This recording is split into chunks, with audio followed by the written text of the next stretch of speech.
what is a Canadian?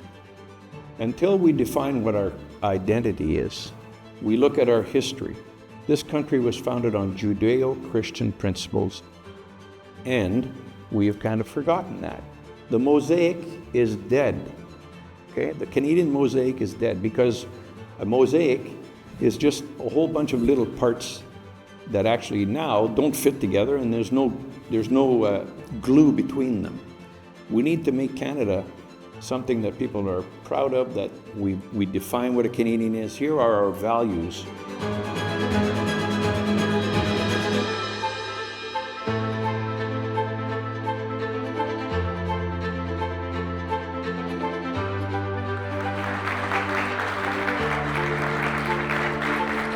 Thank you, everybody, for joining us tonight. I've seen many of you here at earlier iterations of our speaker series, and I think you're in for a real treat tonight with Michel Maisonneuve. Now, Michel has asked for me to shut up and to let him. So many of the guests have wanted to tell me to shut up, but he's the only one who's actually said it. Michel has 3 points that he wants to make quickly as a prelude to the rest of the conversation. And I promised I would turn the microphone over to him for that. Michel. Merci beaucoup, Brian, et merci de m'avoir invité. I'm very, very happy to be here with you tonight. And I do want to make 3 points before we start. And I realize this is Voices That Inspire, and I'm hoping that I can inspire something in you. And obviously, as I said to someone earlier, the Macdonald-Laurier Institute is already involved, is already not complacent the way that I think most Canadians are. So I think it'll be very easy. And but the 3 points I want to make, first of all, to follow on with what Peter said about Remembrance Day. This is Remembrance Day, Remembrance Week. It's important that we all reflect and remember. And I guess what I would like to suggest and to recommend is that you make it personal. If you had family who served and who perhaps were in the Great War, the Second World War, or if you have somebody that you know that is a Canadian hero, I mean, you just don't have to look far. Smokey Smith comes from here. Smokey Smith was the last surviving Victoria Cross winner. He served with the Seaforth Highlanders. I met him many times. If you haven't heard his story, have a look and do some research. Smokey Smith, he was promoted to corporal, I think, about 9 times. Because he kept being demoted because of the way he behaved. He was really a piece of work. But he's a great Canadian hero. Myself, I think of Karine Blais, a young corporal, a young lady who served in Afghanistan and was killed there. Or Sébastien Courcy, another corporal who served with the Royal 22nd Regiment. So, and where are your poppies? And the poppy goes on the left, not on the right. I saw someone wearing it on the right tonight. So it goes over your heart. So Remembrance Day is the first point. My second point is that Canada may not exist in 20 years. Okay, the way things are going now, the way this country is disaggregating, and I don't just mean Alberta and Quebec, BC's in danger as well. Some Canadians want to join the U.S., and that, frankly, when you look at it, what are the downsides? So if we care about this country, we need to get a grip on it. There are regional disparities. Canadians are not necessarily prepared to make a sacrifice for other regions of the country. Well, this is what Canada is. If we believe in this country, we need to get together and be, have a strong government that will make decisions that may not please everyone, but will be important for our country. So, and I think there's also young people and older people have a disconnect here as well, and they see Canada differently. So we need to really get a grip and decide what is a Canadian, and I think Peter brought that out. And my third and final point is internationally. In 1939, the world went to war over Poland. And there was no NATO in those days. We haven't done anything about Ukraine except be prepared to fight to the last Ukrainian. So, and Canada has really no place on the world stage anymore, in my view. Certainly not the way we were before. So we need to really think about where we are today. I read statistics that in 2006, 56% of the world population was living under democratic rule. That's gone down now in 2024 to 24%. So autocratic regimes exist out there, and we need Canada to be prepared to deal with that. So those are my 3 points. Thank you, Brian. Ben, merci bien, Michel, d'être parmi nous aujourd'hui. Ça fait plaisir. Now, Michel, it goes without saying that you have every reason to be proud of the distinguished years of service you gave to Canada as a member of the armed forces, ending your career as a lieutenant general, 3-star. You've seen combat, you've performed peacekeeping duties, you've represented Canada at the highest level of international defense and diplomacy. You're known to be a modest man, but in the interests of bringing our audience up to speed a little bit on why you're a man well worth listening to, I wonder if you could just sketch out for us some of the highlights of your military career. This could take a long time. Be brief, but comprehensive. I was very lucky to choose to go to military college and to join the armed forces. My parents were from a middle-low class, if you wish, and had not enough money to send me to university, and I thought that'd be a great way to go to school. And once I got to RMC, I never looked back once. I had great mentors throughout my career who helped me along. I loved my uniform. I loved my troops, and I love my country. And that helped me really move up. And the armed forces are a spectacular career that can offer so much to you, not only travel, but opportunities for leadership.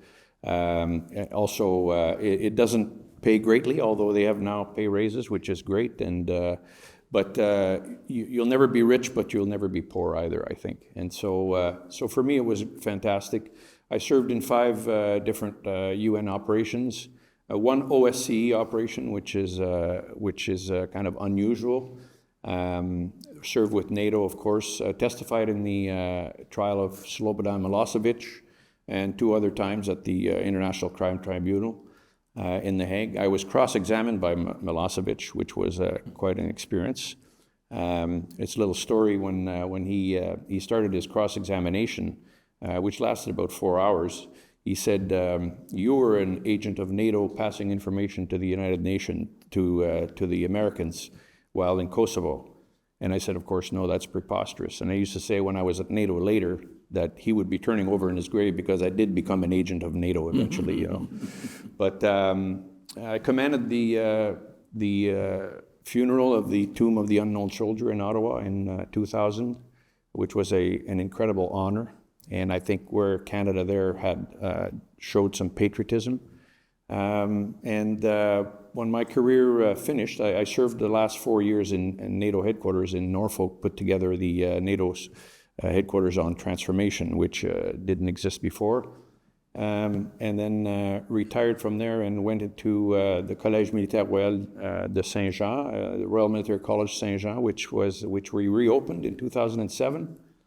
And I served there as academic director, principal, if you wish, which was interesting, being with academics, and you can't give them push-ups or drill.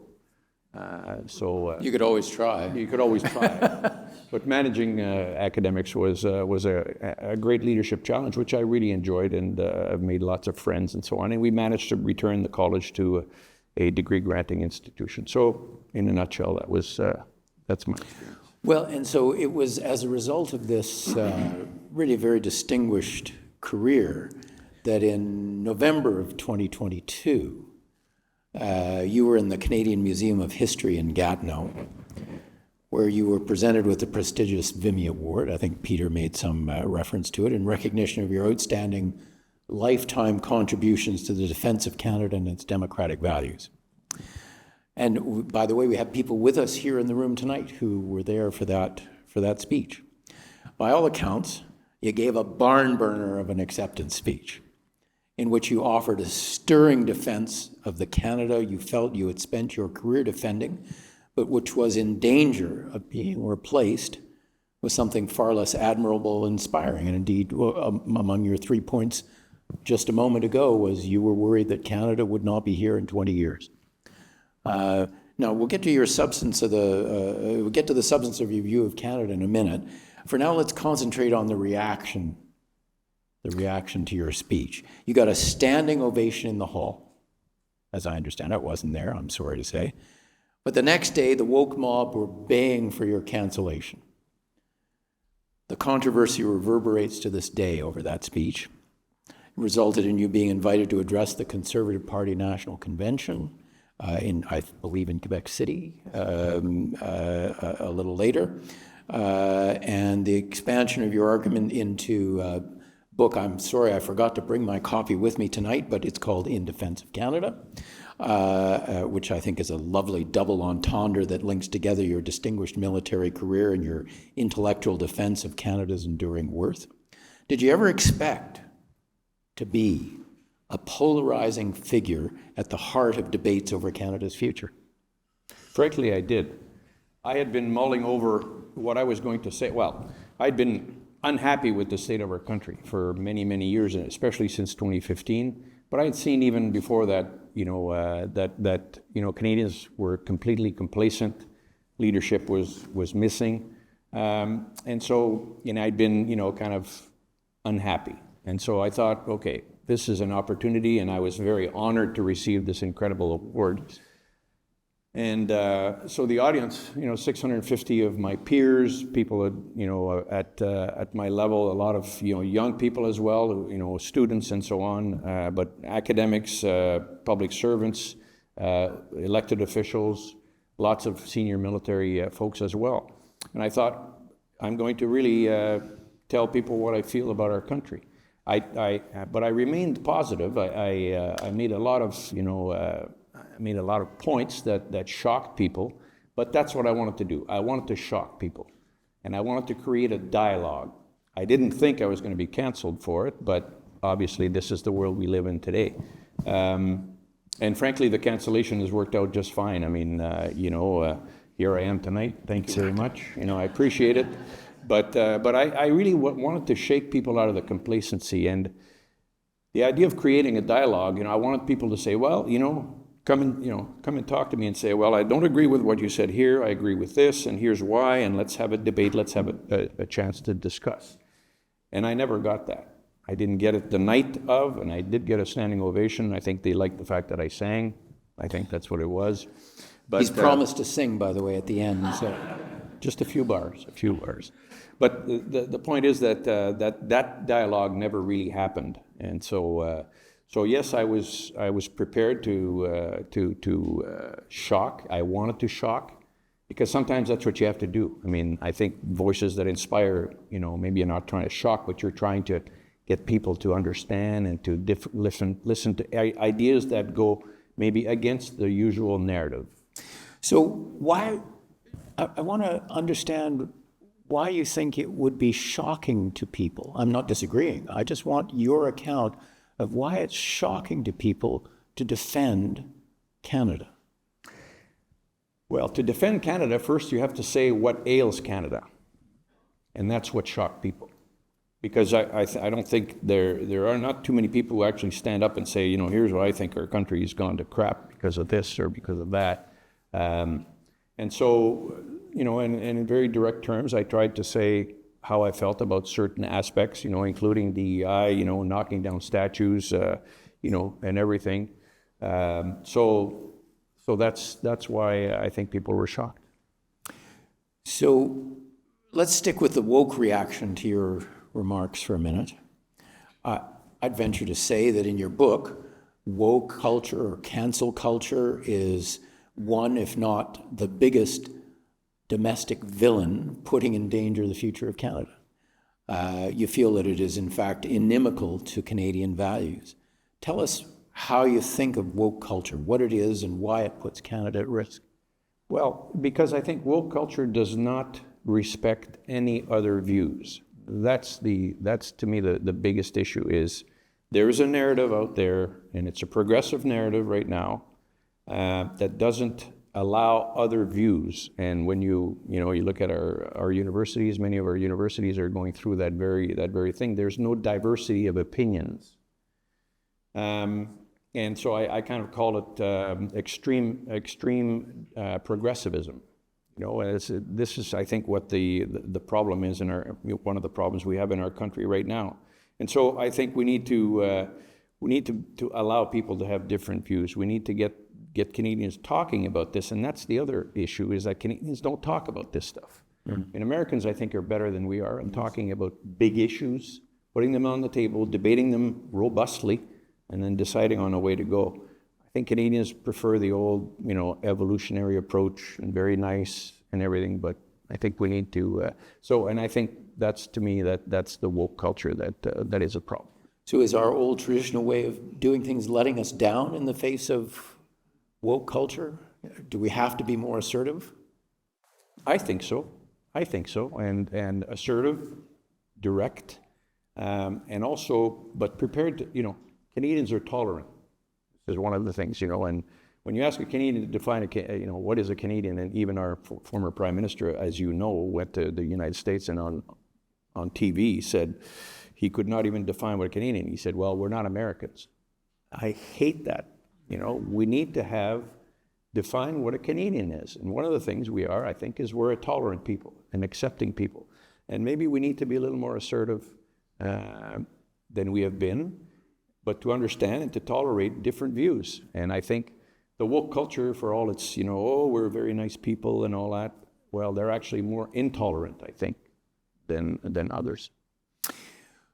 So in your book, you quote Canadian Vice Admiral Bob Octorloni as saying, "I'm not sure everybody understands that the security and defense situation globally has deteriorated significantly." And you go on to observe that this deterioration of the international security situation should be a source of worry, even for us nice Canadians, who have long believed that we live, in your phrase, in a fireproof house. "We do not view these threats as ones that can target Canada directly," you said. "This is a mistake." Absolutely. Why is it a mistake? Well, and Bob Octorloni, and to his credit, so as a Vice Admiral serving, he was commanding the Canadian Joint Operations Headquarters, which commands all operations inside and outside Canada. And he, as a Vice Admiral, he was, he made that statement, which I'm not sure the government would have appreciated, the fact that he made that statement, but he was very courageous in doing it. And so why should Canada be worried? Well, I think the current security situation in the world has deteriorated to a point where all countries should be worried. Canada ought to be worried, especially because we are unable to defend ourselves. We're undefended, and I don't want to be. I can not be more emphatic to say we are undefended. Okay, our forces could not defend our country right now. So. And so what are the threats? Well, of course, you've got a Eurasian axis of evil. So, Russia, China, North Korea, Iran. Iran is quiet right now, obviously, for very good reasons. But North Korea is still doing nuclear testing, new weapons coming online, new missiles. Russia, well, obviously, they're pushing against NATO's border. They're very unhappy that Finland, which now has a 1,000-kilometer border with Russia, has joined NATO. But they're really pushing. The three Baltic nations are very worried that they'll be next. And not only that, but of course, there's also the whole cyber menace. We are at war right now with certainly cybersecurity. There are attacks going on that our forces and our Canadian security establishment are fighting back.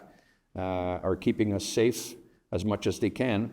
But those are the dangers. Right now, space is kind of the next frontier where, and it is today, it is a place where a lot of dangers can happen. Quantum computing and all the new technologies have taken things forward so quickly that the regulations to regulate those and to keep them, the parameters, are lagging behind. So it's, anyone with a computer can do damage, as well as, of course, organizations that want to do damage can do so. So So the world is a very, very dangerous place, and Canada needs to get a grip on itself and start protecting Canadians. Well, now, nice, friendly, well-meaning Canada, notorious joiner of any international club that will have us, was a founding member of the United Nations, because I want to now we'll maybe come back to NATO and the axis of evil and so on, but let's talk about the United Nations, because it's something you have a lot of experience with. The United Nations has been one of Canada has been one of that organization's most stalwart supporters over the years. From your vantage point, having worked, amongst other things, in leadership positions in various UN peacekeeping missions, you're much less enthused, I think it's fair to say, about the UN. You quote your Ukrainian father-in-law as saying, "If we don't have the UN, what have we got?" To which you reply that with the current moral corruption of the organization, we're well on our way to having nothing. It's not that you diverge from the values on which the UN was founded, but you feel that the organization has wandered off in less creditable directions. Can you tell us more? Can the UN be saved? Should we want to save the UN? Well, I think there are certain things that the UN can do that only the UN can do, because it is, the community of nations and so on. But it is morally corrupt in terms of its leadership. I have no time for the Secretary General of NATO. Of course, he doesn't care, but I don't. And I think some of the institutions that belong to NATO are also corrupted. And again, it's because the UN has difficulty taking sides. So, you can define the world in good guys and bad guys, good nations, bad nations, but they all belong to NATO. And so, what can you do? You have to, they have to belong to NATO, to the UN. And so, but in terms of the way it approaches certain things, I think, for example, Israel, the way it's treated at NATO, at the UN is horrific. I think, Ukraine, it's, same thing with NATO, but Ukraine is not treated very well. We allow people to make statements and to disparage other, certain countries and so forth. So I think that's where, let's just say that the UN is, it exists today, but it certainly, to my mind, needs a complete overhaul, and it's extremely bureaucratic. Working with NATO, with the UN in UN missions, it's very difficult. It's even more difficult even than NATO, which is also very bureaucratic. But in terms of commanding forces and so on, it's very, very difficult. This is another instance where Canadians need to stop being nice and start standing up for the things that they think are important. Absolutely, and the other thing you realize is the UN pays most of the NATO funding, most of it.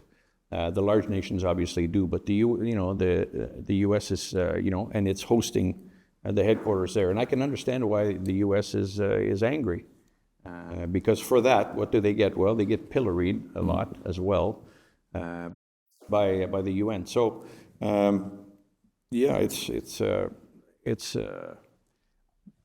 but again, if we didn't have the UN, would we invent it? Mm-hmm. You could say the same thing about NATO. I really think if we didn't have NATO, you'd have to invent it.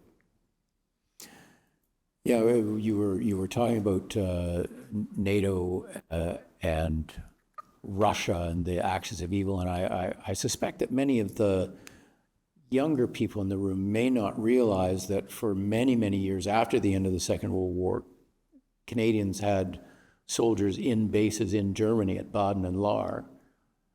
Huge contingent. Precisely so that if Russia invaded Europe, they would have to be attacking Canadians so that we would be forced to come to the defense of Europe.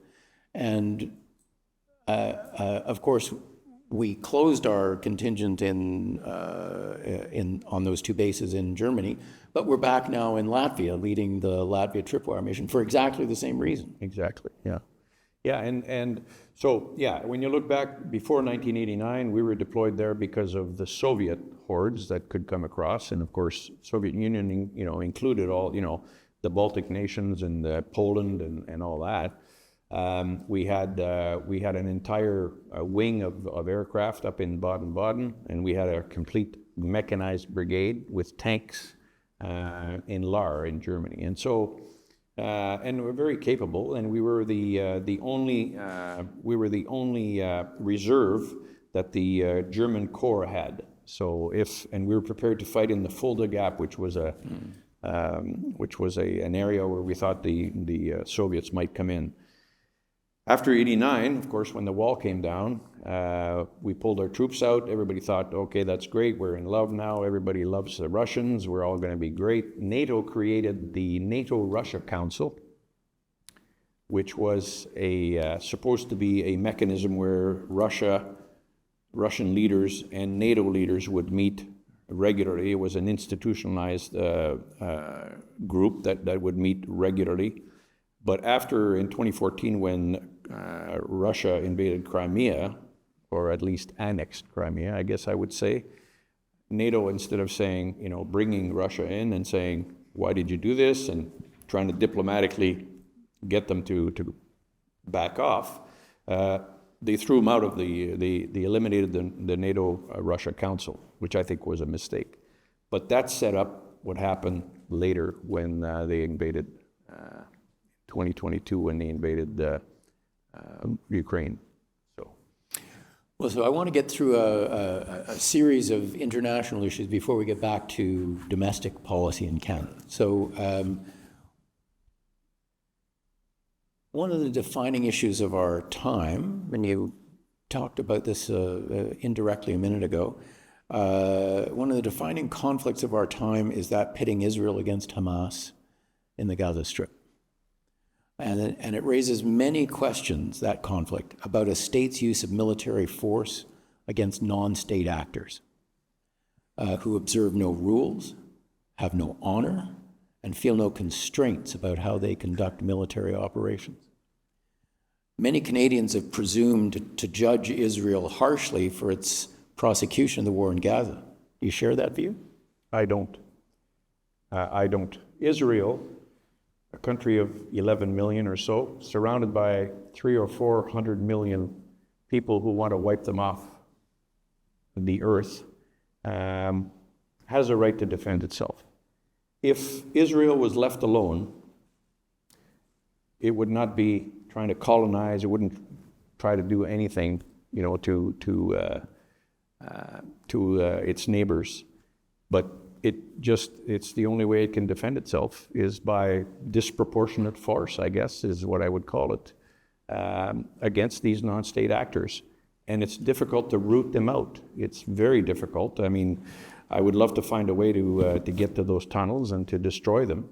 But all the money that Hamas has received from the world, including the Arab countries, has been used to build these beautiful tunnels and my wife has visited them. My wife served 21 years in the Air Force. She served a year and a half in the Golan Heights and did, in fact, go on a visit of these tunnels. And they are very well made, lots of cement used and so on. And so difficult to root them out of there. But I'm an Israel supporter 100%. And Canada ought to be doing the same.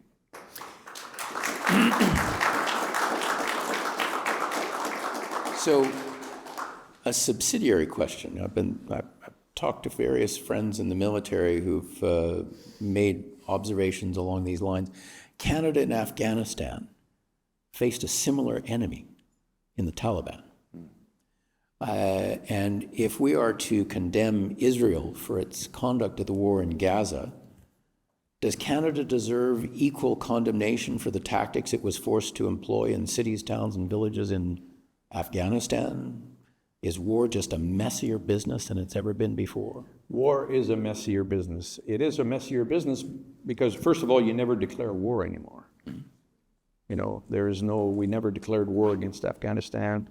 We participate in operations that are And very often we say they're operations other than war. OOTW was what we called it in my day, but I haven't heard that term now. I haven't thought about it for a long time, so it's very interesting. But these are operations that are against an enemy that is very difficult, that hides. And a British general wrote a book called War Among the People.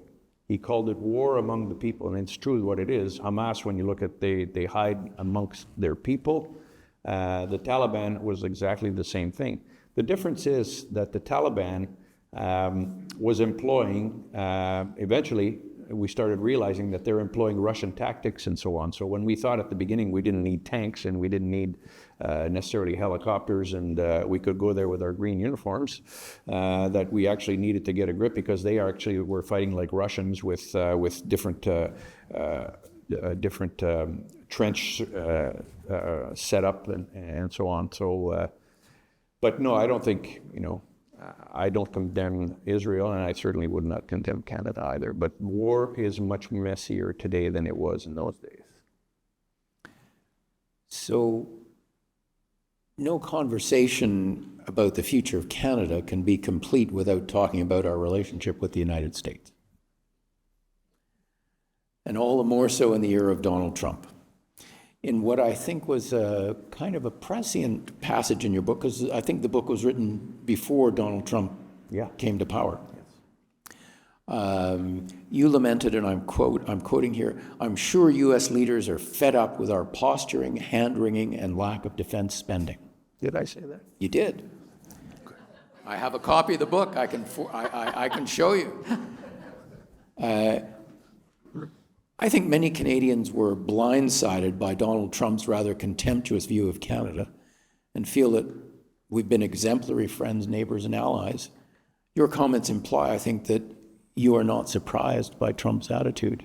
Absolutely not. And of course, he's the only one that was as direct as he was. I mean, you look at Obama was not happy with us, and before Obama, George W., when I was serving in the United States in Norfolk with the NATO headquarters, things were not rosy, and the U.S. was unhappy not only with Canada in those days, but with the rest of NATO, because of course the United States were funding most of NATO, has always done so.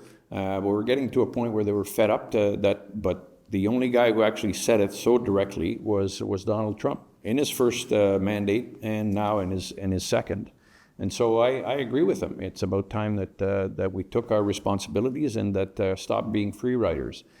There's an economic term, and you know this, free rider, and it's international economics. That means that you're actually riding the coattails of someone else. That's what Canada has been for a long time.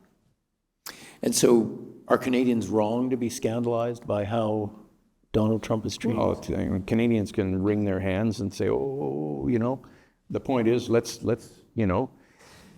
I don't believe that President Trump would have treated Canada the way he did if we had been a strong, confident nation that had taken its resources that are in the ground right now, got them to market, that had funded its forces to at least 2%, that had a strong, confident personality, patriotic people that were, that believed in their country, with leadership to boot. I do not believe he would have treated Canada the way he did. He would have never talked about the 51st state. He would have, he would have treated Canada like the partner and the neighbor that we are, and I think the good neighbor that we've been in the past. So it's fair to say, I think, that among the many issues on which you have strong convictions, shifting now to talk a little bit more about domestic policy, and you have strong convictions on many issues, immigration ranks pretty high. And now I don't want to put words in your mouth, but my reading of your views is quite similar to mine in that it's wrong to think that immigrants add everything to Canada, but that Canada adds nothing to them. Right? On the contrary, one of the biggest attractions of Canada traditionally for immigrants has been that Canada offers them a safe, prosperous, and orderly society, unlike the places that they come from. Right? and that immigrants traditionally come, and especially they don't just come themselves, they bring their children. I think this is terribly important, to be changed for the better by Canada. Yet all of that was premised on an immigration system that would choose who came on the basis of their ability to integrate into and contribute to Canada. And much of that has fallen by the wayside. Have I captured what you wanted to say? Is this your thinking about immigration? And if so, how did we go wrong, and what do we need to do to put it right? Okay, so I'm 11th generation Canadian. However, my wife is a first generation Canadian. Her parents came from Germany. Her mother is a Rommel. You might know Erwin Rommel was one of her descendants of her mother. Her dad was Ukrainian. They both came to Canada separately and met in Hamilton, fell in love, had a family. They thought they had won the lottery. My father-in-law would not open his mouth until he was sure he was in Canada, because he was afraid at some point they were going to say, no, you're going back to Ukraine. So they thought they'd won. And what they did, as soon as they came to Canada, they started assimilating into the country. What is this Halloween? My father-in-law used to say, you mean you're going to go to doors and knock on the doors and try to get candy from people? What's the matter? I can buy you candy. But no, it was a tradition. So immigration, it's important to have immigration, but it's important to have the right kind of immigrants coming in. Immigrants that will assimilate into our culture. Now, this goes back to what I talked about earlier. What is a Canadian? Until we define what our identity is, we look at our history. This country was founded on Judeo-Christian principles, and we have kind of forgotten that. The mosaic is dead. Okay? The Canadian mosaic is dead, because a mosaic is just a whole bunch of little parts that actually now don't fit together, and there's no glue between them. We need to make Canada something that people are proud of, that we define what a Canadian is. Here are our values, so that when an immigrant comes, he or she assimilates into our. That doesn't mean you get rid of your culture. Obviously, as a French Canadian, I have my culture. But Prime Minister Diefenbaker used to say, "I am a non-hyphenated Canadian." Now, just think about that for a minute. That's not a bad thing. I am a Canadian. I don't care if you're, Jewish Canadian, French Canadian, Irish, or whatever. You're a Canadian. And so, before we can actually assimilate and bring people in and make them part of our fantastic, country, we need to make sure that we understand what our fantastic country is and what are those values that we want them to live by. Because they're now in Canada, and those are our values, and this is what you're joining. You have won the lottery, but here's what it is. I'm a bit concerned that, especially in just the last few years, we've let in a lot of people who don't think they've won the lottery coming to Canada. In fact, they didn't choose Canada. Is that a problem? Yes, it's a problem. It's a problem. And, people who come to our country who don't learn the language, people who come to our country and let's say, continue with the worst parts of their culture, the honor system, if you want to call it that, those kind of things, honor killings, I guess is what I mean. I mean, those are things that are bad for our country. And again, why is that? Well, I think immigration has kind of gone out of control. There was this plan to make Canada 100 million people, have 100 million population by whenever. I think it was 2050. 2050 or 2100 or 2100. Anyway, I think this is not a good idea. We need to restrict now and go back to a system. And I think there was a point system. I've never actually looked at what it was, but I'm told that there was a point system that worked very well for years and years and years, but we got away from that. So we need to do that. I mean, it's interesting that you look at Quebec now. It's also trying to to kind of bring immigrants that are, that will fit into the Quebec mold. So, I mean, let's see what other places are doing, and let's try to do a better job with bringing in the right immigrants. This is another instance of where Canadians have been too nice, too deferential, too willing not to defend the values that made I think Canada such a strong country. I think it's part of the wokeness as well. That we're trying to be everything to everybody, and and people wringing their hands again, and we're trying to help everybody. Well, you can't help everybody. You can't. You should help those that deserve to be helped. Yeah, and I've worked in places that I've seen some nasty things. I mean, I was in Kosovo, Cyprus 3 times, in former Yugoslavia for a year. It's those are countries where there is strife going on. But I've also seen some of those folks immigrate to Canada and actually become full citizens, and who are contributing to the country, to the society, that have assimilated and taken our values and believe in them. So I mean, it's possible to do it. Well, let's talk a little bit about this Canadian identity that you feel so strongly about, and its relationship to the armed forces, because I think that one of the bulwarks of the Canadian identity traditionally has been the armed forces in Canada. You were talking about at the very beginning in your comments about searching in your own family and so on for the people who've served in the military. I know my wife and I have often remarked on the fact that all 4 of our grandfathers fought in the Great War. Wow. Both of our fathers fought in the Second World War. My father served in Korea. We don't have to look far. Exactly. Right? And so the armed forces are not only, in my view, a repository of the values of courage, of fortitude, of honor, of respect of tradition that I think represent the best of Canada, but they're also a storehouse of historical knowledge.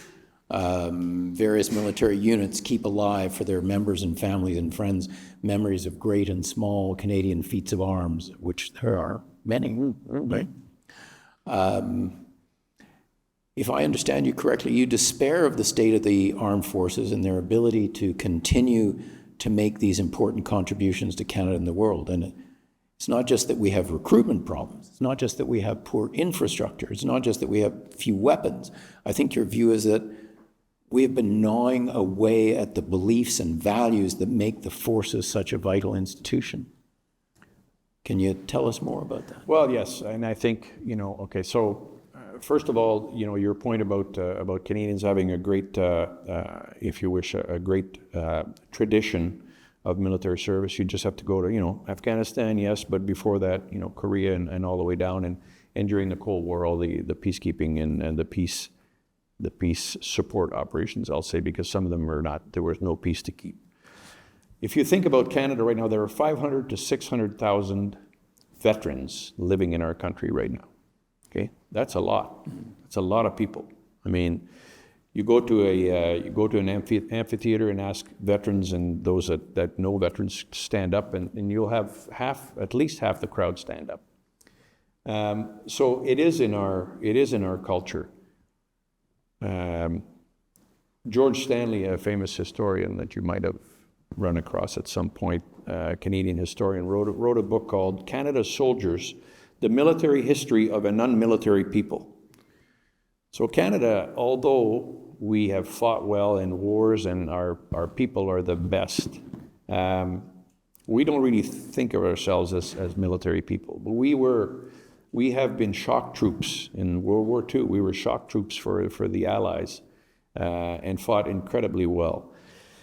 The thing is right now that and the other thing that people I think seldom understand is that the armed forces are not just a defense institution. They're also a diplomatic institution. And they give a sense to people as to what the country is and how strong the country is.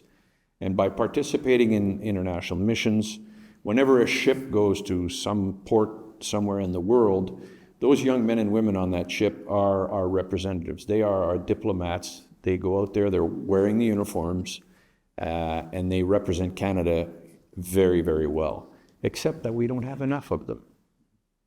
And also except that the whole idea of, and we get into DEI if you want, but the whole idea of using the armed forces as social experiments to see if we can get more women in, see if we get more visible minorities, more Indigenous people, et cetera, takes you away from taking in the best, taking in the meritorious ones. And so recruiting, and what does that do? Well, instead of uniting people who are serving, instead of bringing cohesion to this group, it divides them. They say, oh, you're a member of that, you're a diverse person, or you're a woman, and it doesn't really fit. It causes these issues of separation and of division of people, I think. And it's an incredibly difficult leadership challenge for young men and women, non-commissioned officers or young officers who are trying to lead these folks. And they have to, worry about, oh, I can't say this because it's, come on now, this is the armed forces. And so it's the whole DEI versus the warrior culture, DEI versus meritocracy. And, to my mind, where do you want warriors? If not in your armed forces, where are you going to have warriors? I mean, for crying out loud, if you go to war, you need warriors, people who are going to defend your country, be prepared to put their life. And so I'll talk about the moral contract for a couple of minutes. I talk about it in the book, you probably remember, but the moral contract is that the armed forces, young men and women who decide to join the military, and they accept the fact that they're going to defend the country, they're going to undertake the missions that the government, the leaders of the country will give them, to the point where it's a blank check to the best of their ability, but also, if necessary, they'll prepare to give their life to do it, and they're prepared to ask others to give their life. That's the one side of the moral contract. They accept that. So a contract means people are tied by a contract. The contract is with the Canadian people, society, the government as their representative.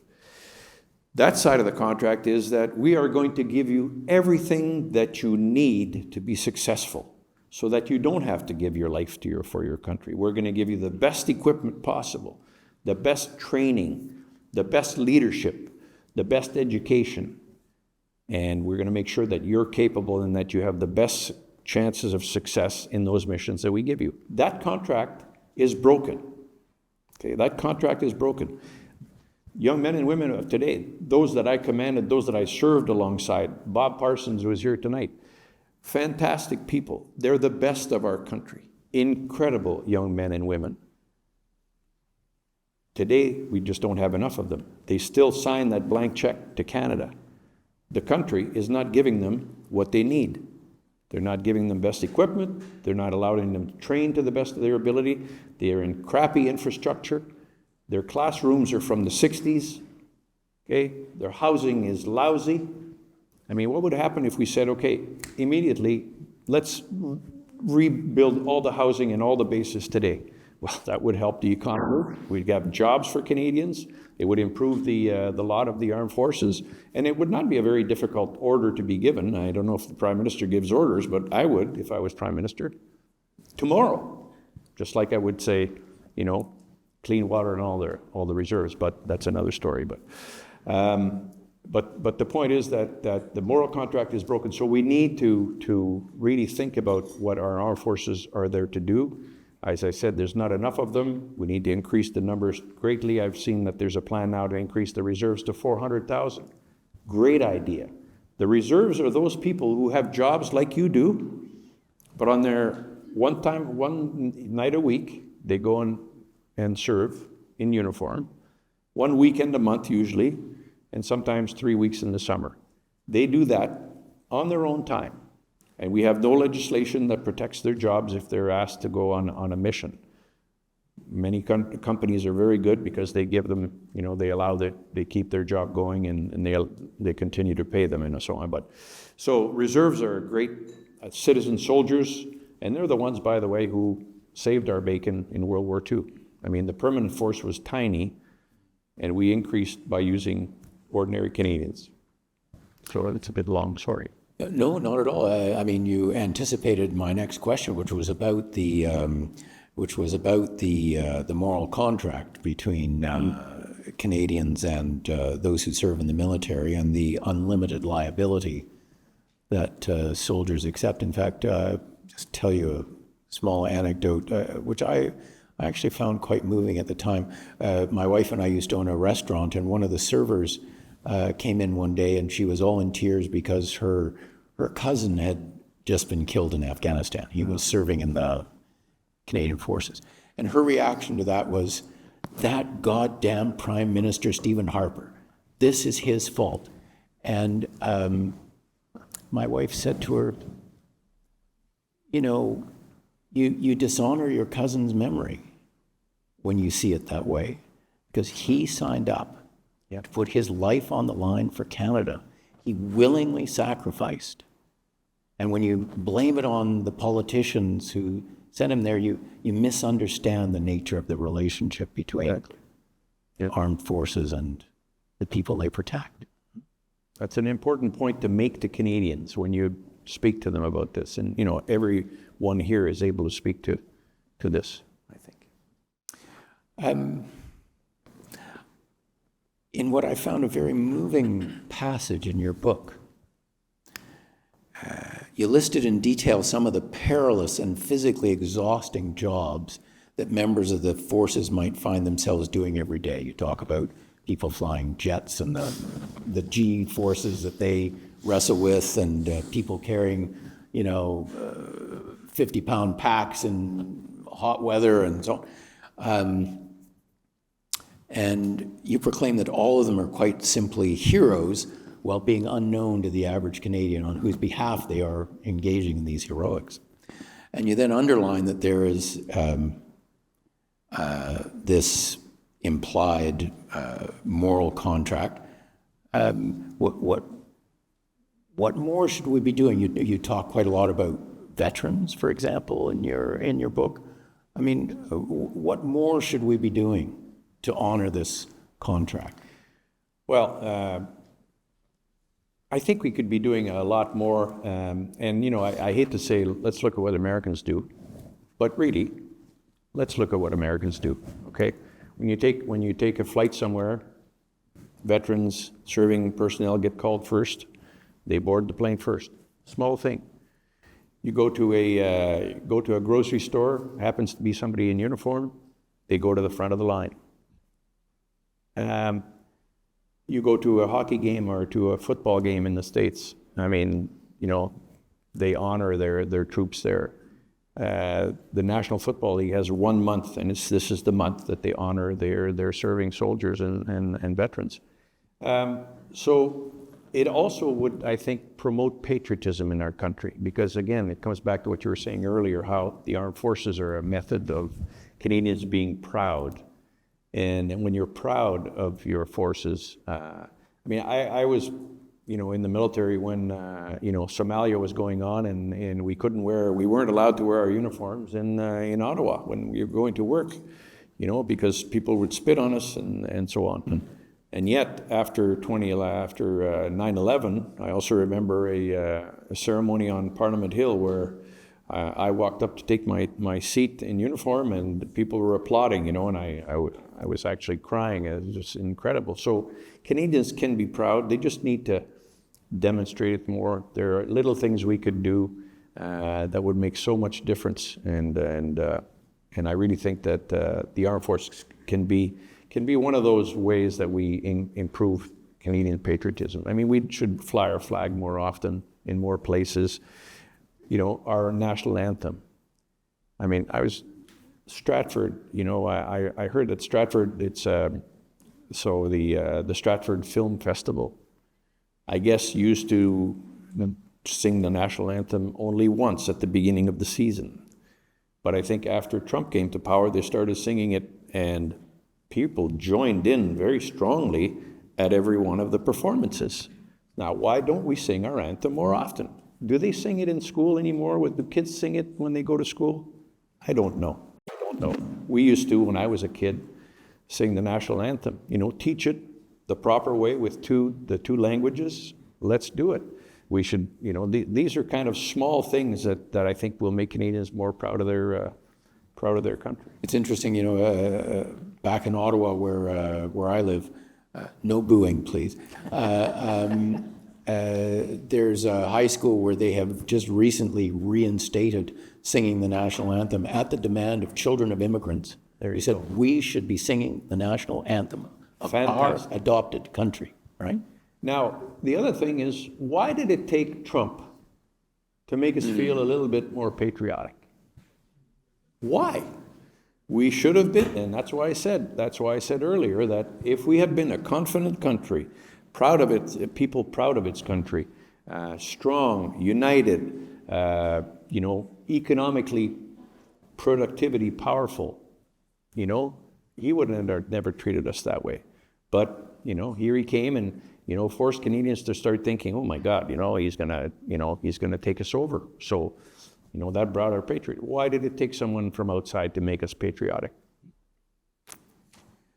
Well, and by the way, on this theme of, understanding the role of the military and the pride that it gives in our country, just to finish the story I started a moment ago about our server who lost her cousin in Afghanistan.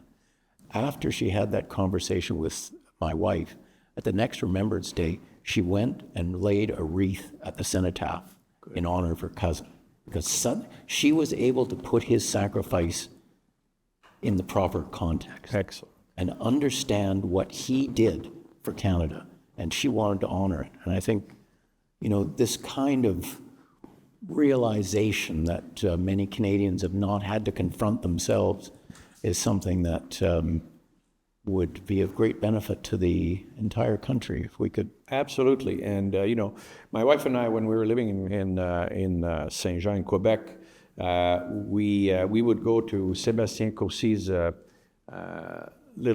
he had a little plaque there in the middle of nowhere in Saint-Marc-sur-Richelieu, I think is where it is. And of course, on November 11th, everybody goes to there, cenotaphs and so on. We would go there. And of course, there was nobody there except his plaque was there. And we'd bring flowers and just have a moment. I mean, you can do that. Every Canadian can do that. And, why just one day for veterans, when there's actually Pride Month? Okay, I just asked the question. But, so we need to be more understanding of the sacrifices that our forefathers did and that our young men and women today are still doing. So we talked quite a lot about your experience in the military. And I came away from your book with the impression that you felt that your background, child of long-established 11th generation French Canadians, recently arrived Ukrainians who moved to many different parts of the country growing up, gives you maybe some special insight into the character of Canada. Do you think that's so? I think it does, and that's one of the reasons I think that some sort of a national service program would be extremely useful for our country. And I don't mean necessarily in the military, but yes, in the military too. And you could have a system where a young man or woman at 18 would have to register and would be asked to serve for 1 year, either in the military or in some other department to learn about the country, to get some civics, to learn about our First Nations and to learn about our history, learn about our heroes. I was asking somebody the other day, who can name a Canadian hero? And I mean, you have to scratch your head a lot. I mean, I talked about Smokey Smith earlier. Does anyone know who Len Burchell is? Yeah, probably not. The savior of Ceylon. So Len Burchell finished as a brigadier general. In the Second World War, he was flying his airplane in the Pacific, and he happened to see a Japanese fleet sailing towards Ceylon, in those days Ceylon. And he radioed back and said, the Japanese fleet's coming. So the Brits actually moved their ships to sea and were saved. And in a letter, Churchill called him the savior of Ceylon. He's a guy from St. Catharines. He was shot down and spent 3 years in a Japanese prisoner of war camp. And he got horribly beaten up, and so his face is all mangled. But when he came out, he continued to serve, and he eventually was commandant of RMC in Kingston. He's a Canadian hero. You didn't know about him. Leonard Burchell, incredible, incredible human being. And while he was in the prisoner of war camp, because he was the senior guy as a major, he was actually, in charge of all the other prisoners, and he made sure that they had, they would sneak in food and sneak in, and he looked after that. If you have a chance, do some research, and you'll see that he talks about his time in prisoner of war camp. Unbelievable Canadian. So, let's think, who are our heroes? We're knocking down statues of John A., although now some of them are coming back, which is a very good thing. But, we have heroes in Canada, and that's another thing that promotes patriotism. When you look back at your history and say, okay, let's stop apologizing now. Let's stop apologizing. Let's, be proud of our country, be proud of our heroes. I think I am. I'll tell you a little bit about that later. Well, as the head of the Macdonald-Laurier Institute, I can tell you I'm not doing any apologizing. Good man. So we've only got a minute or so left before we open the floor for questions. So my final question for you is this. From your speech and your book, I have the impression that you want to shake Canadians awake from their dogmatic slumbers. You exhort us to speak up, to vote, to demand better. If you wanted to sum up your clarion call to Canadians about what they are risking by remaining silent and how to reclaim their rightful heritage, what would you say to them? Well, I think there are two things I say. First, leadership and service. So demand better leadership. Force our leaders to lead us to Canada achieving the potential it has. And I think that goes to my final point that I'll make a little bit later. But I think this is what I think what we all need to do. We need to demand better leadership. We need to be better leaders. You can't sit back and say, leaders will look after this.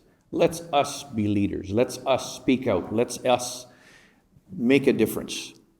And then the other thing is service, and it goes hand in hand because, in fact, if you're leading, if you're serving your country, you're serving your community maybe, you're serving, your prochain, the person next to you.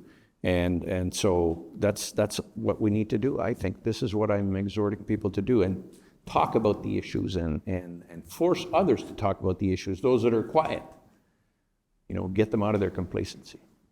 Excellent. Ladies and gentlemen, we have a few minutes for questions from the audience. I believe we have 2 microphones in the room. What I'm going to ask, please, identify yourself, ask a question, don't give a speech, and I'm going to take questions 3 at a time. So you listen to the questions and you pick and choose amongst all the things that are asked what you want to speak about. And we're going to start with the lady with her hand up right here in the second row. Merci, Monsieur Maisonneuve. I was at the convention, the Conservative Convention in Quebec City, so that's where I first heard you speak. So I'm a big fan. With my wife. Yeah, yes, you and Barbara, you did amazing. I'm a big fan of Barbara. My question is, you mentioned that from 2006 to today, that democratic countries around the world have gone from 50-something% down to 25. That's dramatic. So we're living in this world where autocratic countries are really strong and growing, and we see the threat. So you've talked a lot about how we need to strengthen our own institutions and our own culture, and I fully agree. In the context of a world that is becoming more autocratic, are there any other bits to that we need to really be mindful of or trying to overcome in that context? Thank you. Okay, now I'm going to take a couple of more questions. Gentleman there with two fingers up, right there. First off, thank you for your speech there. That was very insightful. As a student, how would you recommend responding to the woke views as well as the professors and other people within the institutions that kind of promote those within universities? As a student, like it's difficult to combat that when you have limited power sitting in the pews at the back. How would you deal with that? Okay, that's number two. And number three, the gentleman right here in the front. Tell us your name, please. Yeah, Riley Schellenberg from UBCO as well. And you talked a lot about apology culture and pride and confidence. And I was just wondering if you could talk a bit about, because why is self-criticism and introspection in tension with patriotism? Because from my perspective, it seems like, a real self-critical look at oneself and at one's nation is essential so that, I think confidence without an equal measure of introspection is arrogance, and why is that self-criticism something that we should move away from as a nation, as opposed to taking seriously as a way to move forward on more solid ground?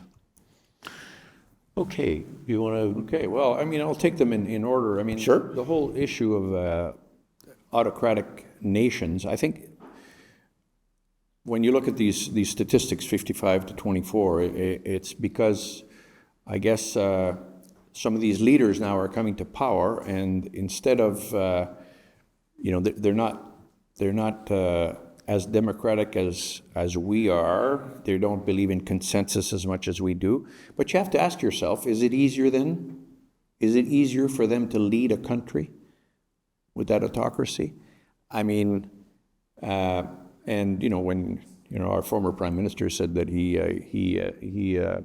appreciated the People experience things differently? he appreciated the basic dictatorship of China. I think yes. he said something like that. Yeah.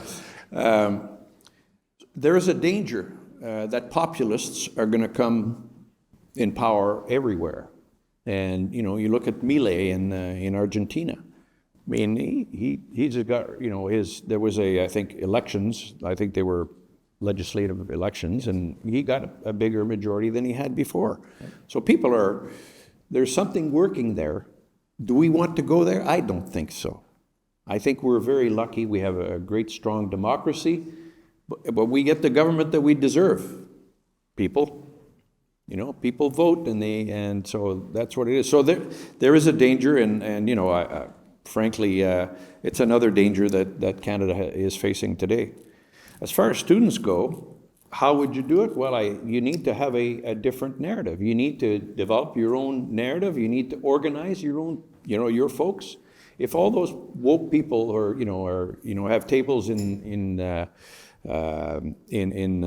different or kiosks or whatever, and they're able to talk about those things that they like, well, you make a kiosk that talks about the values that you believe in. You are the leader. So you guys, you young men and women are the leaders. So you need to say, okay, how can I make a difference? And, take your professors to task, because they're used to just, pronouncing this is what the truth is. You need to tell them that the truth is not always what they talk about. So, that's what and as far as apologies go, I'm good with apologies. You have to apologize to a point to understand, to do the reconciliation piece, if you want to call it that. But there's a point at which you stop apologizing and you take some god darn action. Mm-hmm. And this is what I'm saying. The self-flagellation helps nothing. There's been recently self-flagellation in the armed forces. You've probably heard a couple of weeks ago. Is it good, or does it again divide people? Every time you bring this stuff up, some people get triggered again. Okay. We've apologized, we're sorry, we did this, but it was another time. And, and as far as sexual harassment in the military, I say, to me, I would boot them out so quickly And, I have no tolerance for this stuff. I've taken action myself many times. My wife served 21 years, was never, felt she was harassed. All the men she talks about were honorable, ethical human beings who not only did they not harass her, they mentored her and helped her get through. So the military is not composed of a whole bunch of misogynistic, horrible human beings. 99.9% are fantastic people. So now we need to get away from talking about those so much and having all those sexual response centers and all, There's a lot of mechanisms already that exist in the military, for people who are having issues. And if you find issues, well, you deal with them immediately. It's a question of leadership. But we need to stop flagellating ourselves and need to get on with some action. Great. Let's take 3 more questions. Where are my microphones? Okay. The gentleman in the yellow tie there, we'll start with him. Don't forget to give us your name and ask a question. Absolutely. I'm Carson Binta. I ask this both as a former logistics officer in the CAF and as a taxpayer. How do we invest in the men and women in uniform without wasting taxpayer dollars? I mean, we've seen this with the River-class destroyer project, where despite copying an existing British design, we're coming in at about twice the cost and years behind schedule. F-35, years behind schedule, about double the initial cost estimates. Even something as simple as buying sleeping bags. We wasted $35 million on sleeping bags that are not warm enough for Canadian winters. So how do we invest in our men and women in uniform while making sure we're not wasting taxpayer dollars? Thank you. We've got the gentleman right here with his hand up, the glasses. Thank you. And Gavin Marshall from here in Vancouver. General Maisonneuve, thank you so much for the insightful comments. I want you to imagine having a blank piece of paper to write the story, the future story of the Canadian Reserves. And if I can give you a nudge, put it in this context. A couple of years ago, before the last election, Mr. Polyev was here doing a fundraiser downtown. And I got the chance to ask him a question about the future of Canadian national security and defense. And he said this very insightful, throwaway little line, which has stuck with me. He said, we need to leverage the reserves more. And they need to look more like the IDF.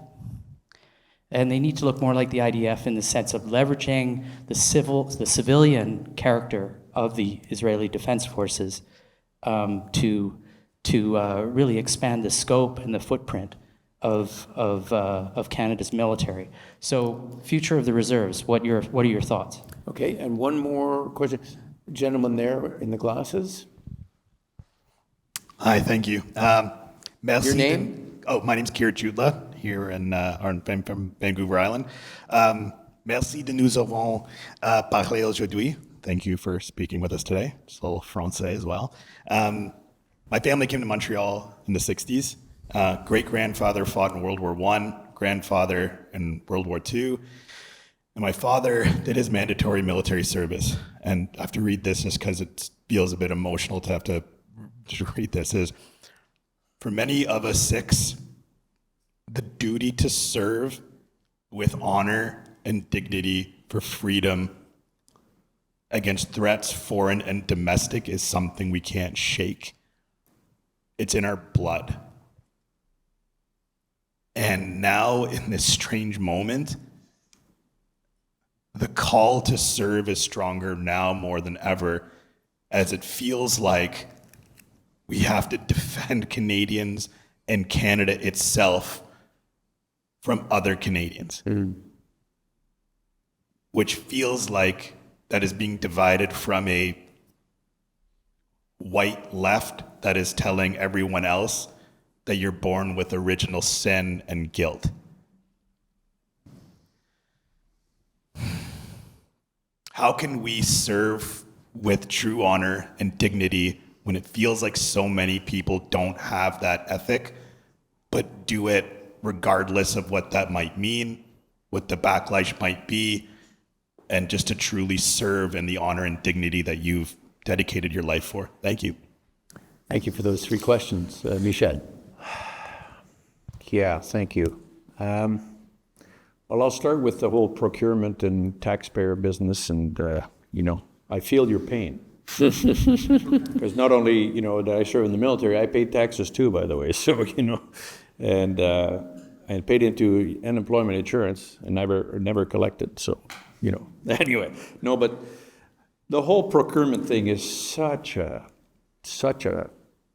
complex question. But we've seen it work before. When we went to Afghanistan, we bought C-17s. It was a question of 6 months. We bought Chinooks that we had sold, very quickly. We outfitted our folks. We went in green first, but we eventually got. So the system can work. You know what was missing? What is missing today? Leadership, decision making. And leadership from the top. When the Prime Minister says, we are doing this, I'm sure things can happen. And that's exactly what happened, I think, in Afghanistan. So the problem is that our leaders sometimes, and I fault Stephen Harper, I love Stephen Harper, loved his sweater vests and all that.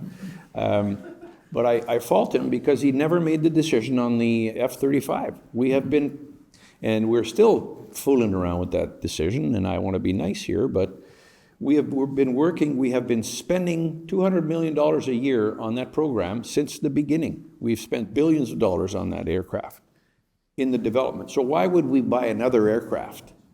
Let's stop fooling around. And in fact, our relations with the U.S., again, it comes back. If we'd been a strong nation that already had made a decision, 15 years ago to get the F-35, we wouldn't be in the position we're in now. I'm sure. So it takes leadership, decision making, and it takes money. And you need to get there's too many fingers in the pie of the procurement thing. I'm not an expert in procurement, but I've read lots of stuff about it. And I think and I'm not sure that this new Defense Investment Agency, creating another bureaucracy, is necessarily the way to fix the problem. So, I was just going to say, nowhere in his answer did he say adding another layer of bureaucracy will fix the problem. That's right. If I had a blank sheet of paper for the reserves, I would go to 400,000 people in the reserves immediately. The reserves are all over our country. They're in, I think, 138, probably just the Army, 138 different little cities and so on. They're sometimes the only people that ordinary Canadians see in uniform are the reservists who's parading on the Tuesday night and so on. You're absolutely right. I mean, Pierre had the right idea of making them like the IDF. What he's talking about, I think, is also like, for example, the Swiss. Every Swiss person serves in the military, and they have like a certain amount of weeks per year that they have to train. Their weapon is in their house. And so they can go from, I don't know what their size of their forces are right now, 100,000, let's say, they can go to 400,000 like overnight to defend their country.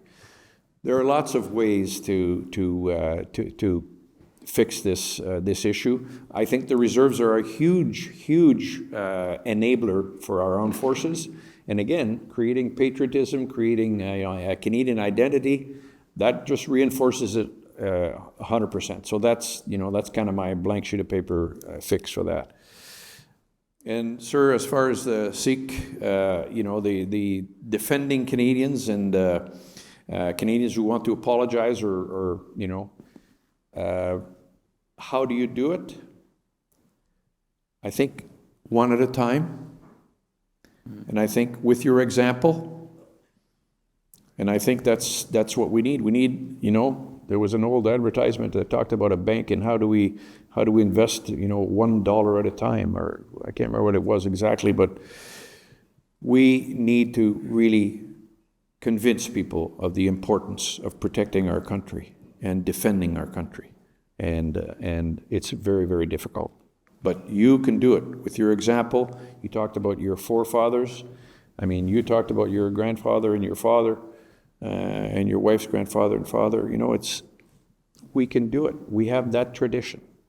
We just need to make sure that we get on with it. We action it. I think part of what I took away from your question was that you felt that it wasn't just a question of defending Canada from external threats, but you were having to wrestle with Canadians. Yeah. over what needed to happen. Exactly. And that's true. I mean, there are a lot of Canadians who are, peace-loving and just don't want to talk about. But we talked about aggressiveness. We talked about direct, being more direct and being more assertive. Well, we need to be more assertive, I think. Well, and being peace-loving doesn't mean necessarily allowing the military to decline. On the contrary. No, exactly. They are an instrument of peace. Yes. Huh? All right, we'll take 3 more questions. Let me just, just very quickly, if that's okay, Peter? Do I have your permission? Okay, so the gentleman here with the poppy, keep the question short. It will. Hi. Give us your name. Thank you. My name is Christian. I'm a third-year student at the University of Western Ontario. As someone as yourself, General, who has a distinguished background of being there and fighting for the country yourself, do you think Canada has it in us to have these tough conversations, as you said it is, and then have the ability to turn it around? If so, how would we do it? Thank you. Thank you. An exemplary short question. The gentleman here in the blue shirt. Hi, Bruce from Vancouver. What, if anything, do you think will happen with Trump's Golden Dome? And if anything does happen, what would Canada's role be in that project as you see it?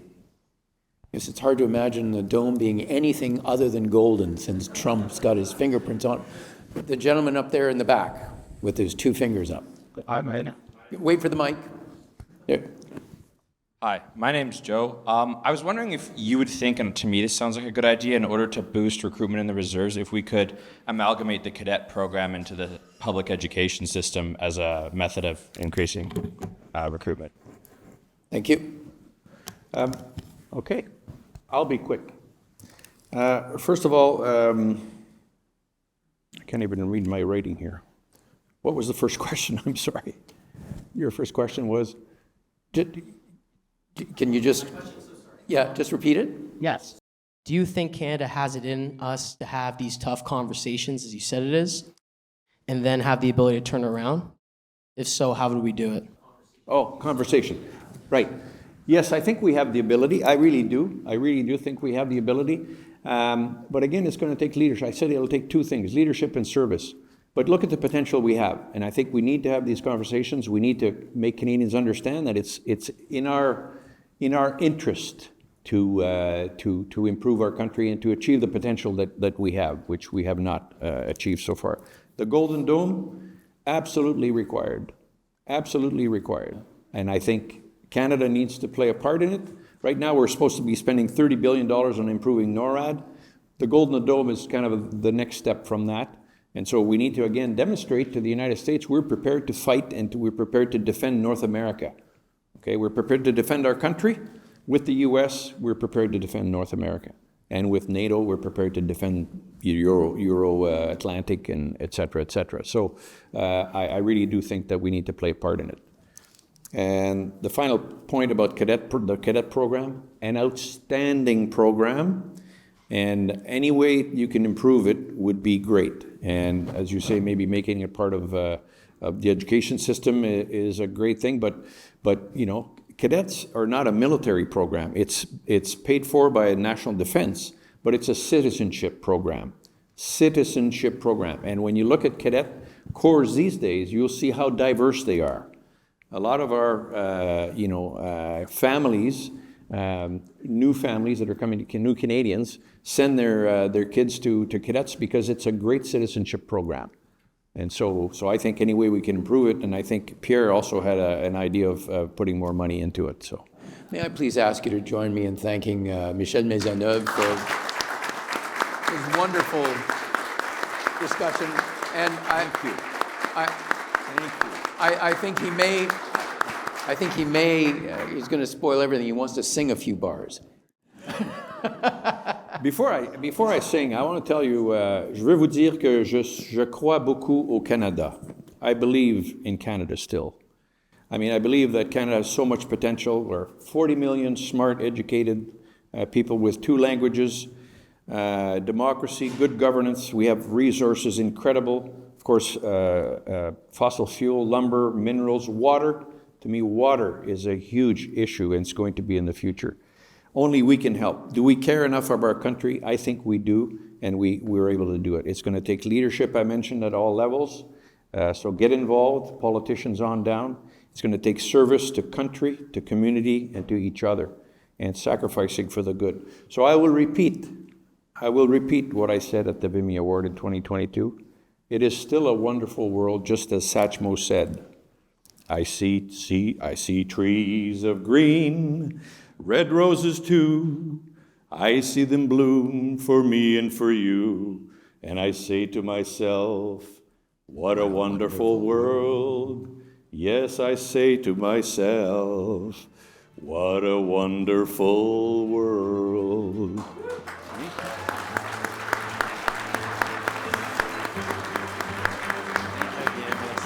Thank you.